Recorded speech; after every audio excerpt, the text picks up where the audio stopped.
Salut, c'est Stéphane. Alors aujourd'hui, j'aimerais parler de la prise de poids. À savoir que sur Internet, on n'a que ça, on n'a que la perte de poids par-ci, la perte de poids par-là, le régime ceci, le régime cela. Tout le monde est trop gros, tout le monde veut perdre du poids. Oui, très bien. Mais moi et peut-être d'autres gens, on a le problème inverse, c'est-à-dire que on n'arrive pas à prendre du poids. Et alors là, il n'y a plus d'informations. C'est le problème de personne. Donc je vous propose, moi j'ai quand même fait mon investigation et je vous propose de regarder ensemble comment prendre du poids et notamment comment prendre du poids sainement. Donc pour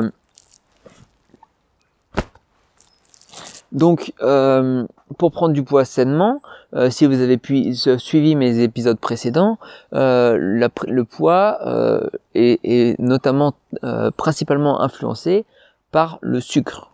Donc je vais utiliser là dans cette vidéo et dans mon article dans la description le terme sucre pour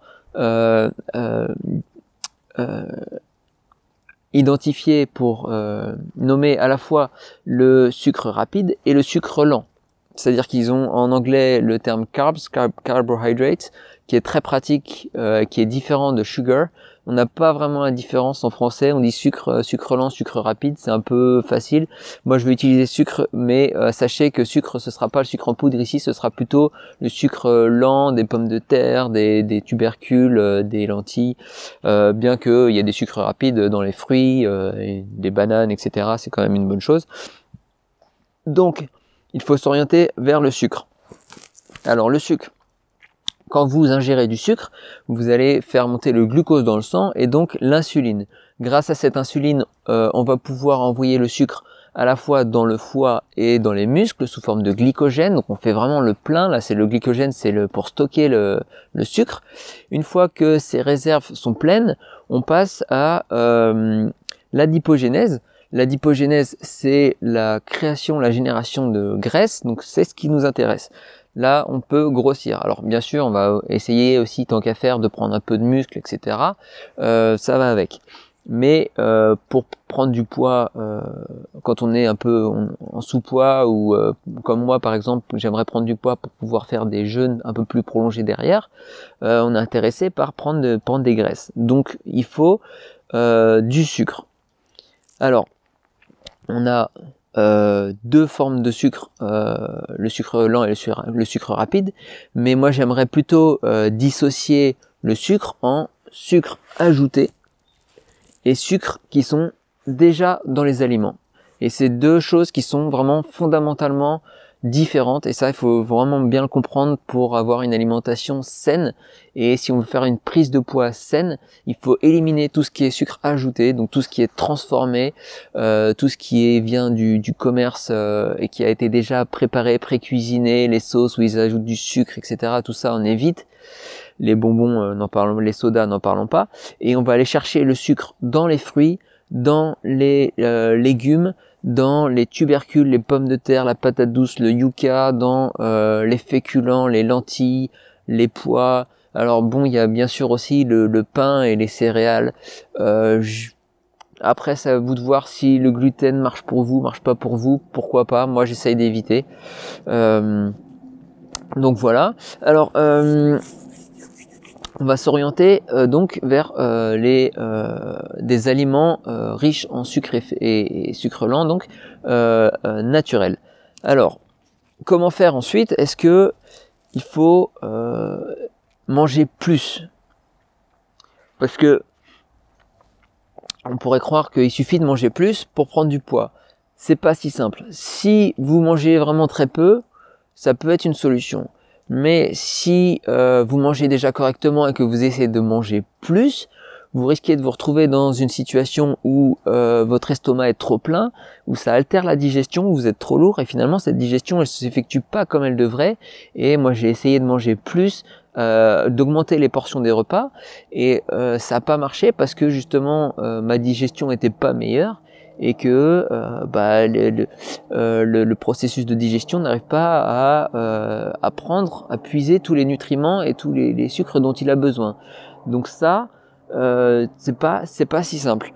Alors, si votre digestion est déjà surchargée, au lieu d'augmenter la portion du repas, ce que vous pouvez faire, c'est prendre des petits snacks un peu plus au long de la journée. Donc là, vous avez vous soulagez un peu la digestion et vous apportez quand même énormément de calories tout au long de la journée. Donc ça, c'est exactement la recommandation inverse pour les gens qui veulent justement perdre du poids. Il n'y a pas pire que le snack pour les gens qui veulent perdre du poids parce qu'on maintient le niveau de glucose et de glycémie élevé et d'insuline élevé. Et donc là, impossible de faire fondre les graisses. Donc pour nous, ça, c'est au contraire, c'est très intéressant de faire des petits snacks pour justement encourager cette prise de graisse. Alors, à noter que donc les snacks, une très bonne idée. À noter que il vous faut pour ça encore que votre digestion soit correcte. Alors, une des façons de s'assurer d'avoir une bonne digestion est déjà d'investiguer toutes les intolérances. Essayez de voir si vous n'avez pas des problèmes de digestion à cause d'une intolérance au glucose, n'importe quoi, intolérance au gluten, intolérance au lactose. Ces choses-là perturbent énormément la digestion. Et du coup, si vous avez cette intolérance, ça peut suffire à vous faire une mauvaise digestion et donc vous empêcher de prendre du poids, de puiser l'énergie des nutriments que vous avalez. Donc, investiguez les intolérances. Investiguez également si vous avez des problèmes de digestion autres. On va pas rentrer dans les détails, mais si vous avez le SIBO qu'on appelle en anglais, qui est un développement des bactéries au niveau de l'intestin grêle, qui est une prolifération excessive et donc du coup qui perturbe la digestion, ou si vous avez le syndrome de l'intestin irritable, tous ces problèmes de digestion, il faut les adresser pour pouvoir correctement tirer profit de votre nourriture et donc pouvoir avoir cette énergie et cette prise de poids que vous attendez.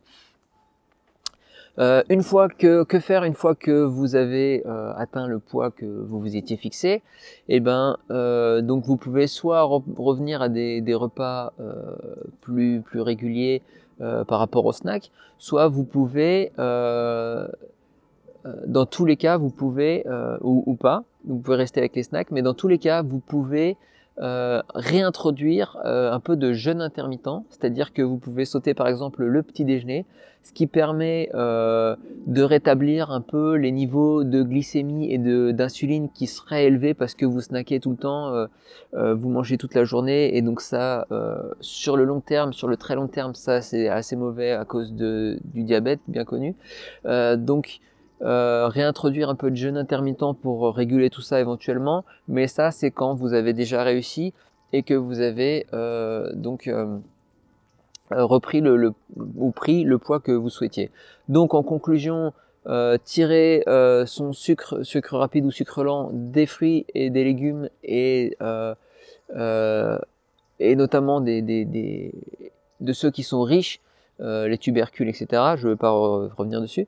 Et faire des petits snacks tout au long de la journée. Donc voilà, j'ai l'impression que ça marche plutôt bien pour moi. Alors je prends pas de poids parce que justement moi j'ai une nouvelle résolution en ce moment qui est de plus manger du tout le lundi. Donc du coup j'essaye de reprendre toute la semaine pour reperdre le lundi. Donc c'est un système qui en essaie et qui me réussit bien. Mais j'ai l'impression que ce fait de snacker, de manger toute la journée des fruits et des légumes marche bien pour moi. Donc j'aimerais savoir ce que ça donne pour vous, si vous arrivez à faire une prise de poids qui est saine. Et si tel est le cas ou si tel n'est pas le cas, si vous bloquez, n'hésitez pas à me mettre un petit commentaire sous la vidéo. Et vous pouvez également m'encourager. Et voilà, c'est tout pour la prise de poids. Et à bientôt. Salut. Salut, bientôt. Ciao.